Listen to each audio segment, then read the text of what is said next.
Hello, my name is Andrea Ruelling. I'm a speech-language pathologist, in addition to being an associate lecturer here in the Communication Sciences and Disorders Department at the University of Alberta. Behind me you see the Teaching and Learning Lab, which was renovated in 1993 and now has 14 computer stations for our students to come down and learn foundational skills for their speech science course and their anatomy and physiology course. They also come in here to learn about voice and resonance disorders and use the soundproof booth behind me to learn about some of the critical skills for audiology. We also have clients that come into this room in order to use some of the software and hardware. Like I said, we have 14 computer stations, and I'll just turn the camera a little bit so you can see some of them, in addition to some of the other fun things that we have in the lab here.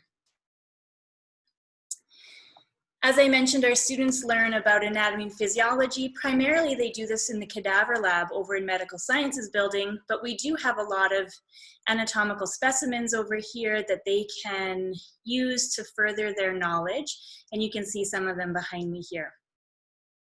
I'm going to demonstrate a few things that our students can do in here, and we try to always link the theoretical from coursework towards the more clinical in their practical and lab work in here.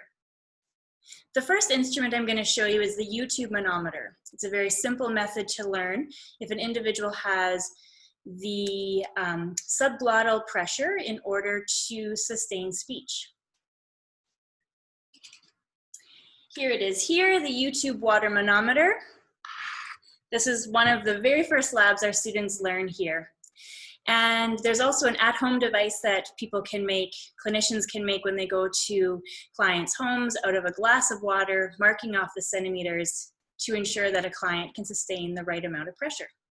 So we want our clients to be able to sustain 5 to 8 centimeters of H2O for about 5 seconds, because our breath groups are usually 5 seconds in length. So I want to displace the water 5 centimeters up, 5 centimeters down. So about 5 to 10 centimeters. So I want to plug my nose so that I don't lose any air out my nose. And I'm going to blow in here.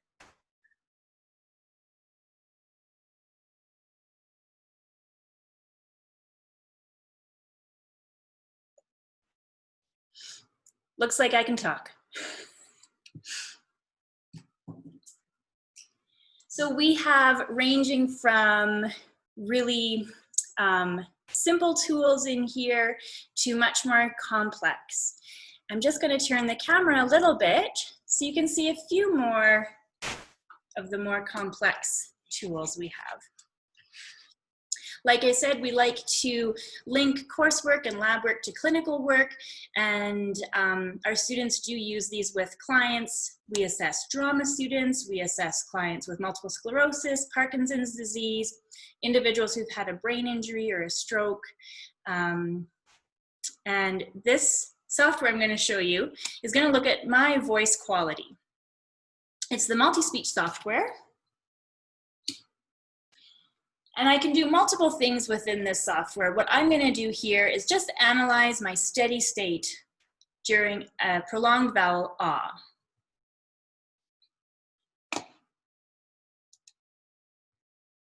Ah.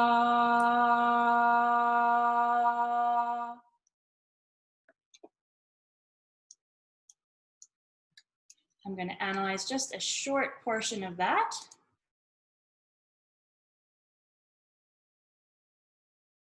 And you can see here in the diagram here that most of my voice is captured within this green circle. That's a good thing. It means that my voice is likely not disordered. We'll often have clients in here who have a lot of red within their voice, and then that helps us to understand where they're struggling.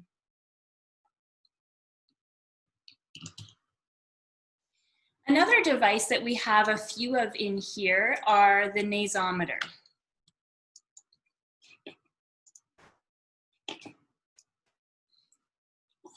And so you can see the Nasometer right here.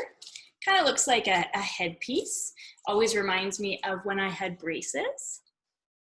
And you put it on your client so that there's a microphone on top of the plate and a microphone on the bottom of the plate that's going to capture energy coming out of the nose as well as out of the mouth. And we can get a sense of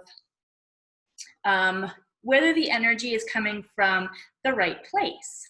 If an individual has velopharyngeal insufficiency, maybe due to a cleft palate, or that wouldn't be velopharyngeal insufficiency, but if they have weakened palate or if they have a cleft palate, they may have more air coming out the nose. So again, we just have our client talk. Look at this book with us. It's a story about a zoo. That is where bears go.